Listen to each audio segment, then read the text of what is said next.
Time you appeared on Fox News casting doubt about that case. I've asked you this before, and now months removed from that, do you now think that you cast doubt too early? Now at 5:30, asking the tough questions to the state's top attorney. 10 TV's Lindsay Mills sat down one-on-one with Ohio Attorney General Dave Yost. She asked several questions, including from the biggest topics of the year, starting with the state's controversial abortion ban. It was the topic of summer protests. After the Supreme Court overturned Roe v. Wade, the state's heartbeat law took effect, and women lined up outside the State House. And in that time, we learned that from Columbus Police that a 10-year-old traveled across state lines to Indiana to have an abortion.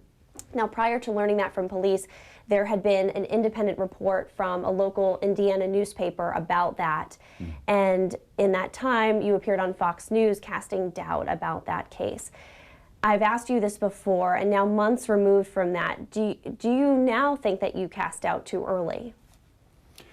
Well, the doubt was about the news story, not about a criminal case that didn't exist at the time I talked. But look, I understand looking backwards, people heard things that I didn't say and were bothered by it. And I deeply regret the pain that people felt when they heard the reports.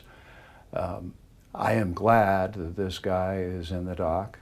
It looks like he is going to be convicted and spend the rest of his life in prison, which is where he belongs. But I've got nothing in my heart but compassion and sorrow for what this little girl suffered. Attorney General Yost's office has also closely watched the first trial from the Pike County Massacre, an investigation his predecessor, now Governor Mike DeWine, helped lead. Just a few weeks ago, we learned the conviction of George Wagner IV. That was part of the Rodin family murders, something that was investigated for years by BCI. Want to know your reaction to that conviction? Well, justice was done, and just what a horrible crime. But it illustrates why my office and BCI exist. You know, in Ohio, law enforcement's a local affair. There's sheriffs and prosecutors and chiefs of police. We don't have a state police. But when a crime like this happens in a place like Pike County, small county, not a lot of resources, how do you possibly investigate that?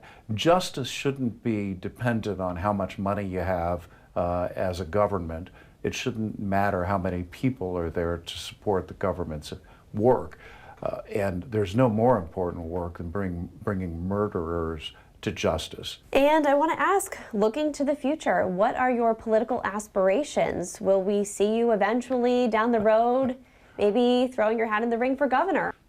I was very gratified in the last election. I received more votes than any candidate for Attorney General has ever had. I hope to live up to those expectations. Now, I spoke to the Attorney General about several more topics, including the Google search lawsuit filed by the state of Ohio and possibly other states proposing bans on the social media site TikTok. Online, you can find this complete interview where I also ask him about the state's abortion law and whether the language regarding exceptions needs revision. Yolanda? All right, thank you, Lindsay.